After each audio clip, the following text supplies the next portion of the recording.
कहानी अब एक ऐसे मोड़ पर आ गई है जहां हर किरदार के चेहरे से नकाब उतरते जा रहे हैं। रौनक, जो अब तक चुप था, आखिरकार अपनी असली औकात दिखा देता है। वो सच्चाई सामने लाने का दावा करता है, लेकिन उसकी इस हरकत से सब कुछ और उलझता चला जाता है। सीरियल में अब आने वाला ट्विस्ट दर्शकों को चौंका देने वाला है। सब कुछ तब शुरू होता है जब प्रार्थना, जो खुद पर लगे झूठे इल्जाम से टूट चुकी होती है, रौनक से विनती करती है कि वो उसके साथ घर चले और सच्चाई सबके सामने रखे।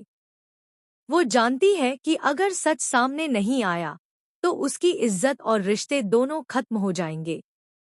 रौनक उसके साथ आता है और सभी के सामने ये कबूल करता है कि प्रार्थना निर्दोष है।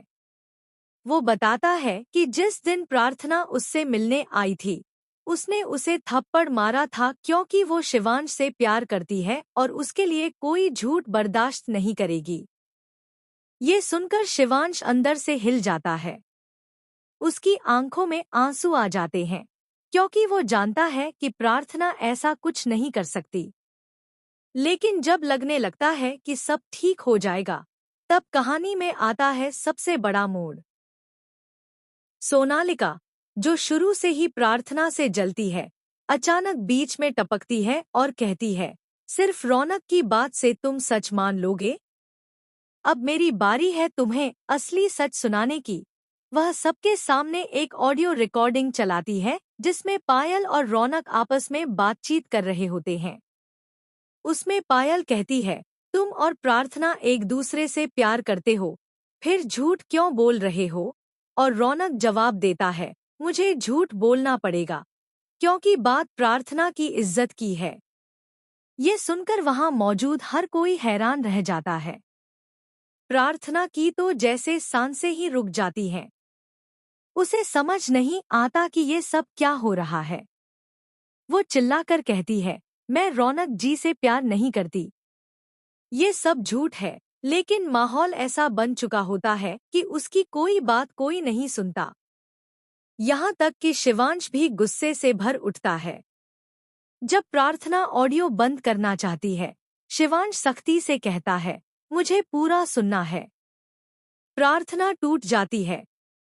वो जानती है कि उसने कुछ गलत नहीं किया, लेकिन अब कोई भी उस पर भरोसा नहीं कर रहा।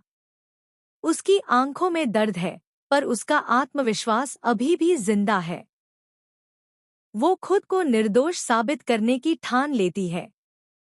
तभी सोनालिका बुआ जी से कहती है, अगर ये लड़की अपने आप को निर्दोष साबित नहीं कर सकती, तो फिर इस घर में क्या कर रही है? अपना सामान उठाए और यहाँ से चली जाए। इन शब्दों से प्रार्थना का दिल छलनी हो जाता है। शिवांश, जो पहले भावनाओं में बह रहा था, अब चुपचाप उठकर अपने कमरे में चला जाता है।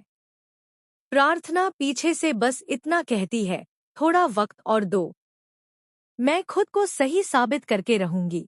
उसकी आंखों में एक दृढ़ संकल्प झलकता है। वो जानती है कि ये लड़ाई आसान नहीं है, लेकिन वो हार मानने वालों में से नहीं है। रात होते ही एक और दिल दहला देने वाला मोड़ आता है। शिवांश जब अपने कमरे में बेचैनी से करवटें बदल रहा होता है, तब सोनालिका उसके पास आती है। वो उसे दिलासा देती है और कहती है, मैं हमेशा तुम्हारे साथ हूँ, क्योंकि मैं तुमसे प्यार करती हूँ और तुम भी मुझसे प्यार करते हो।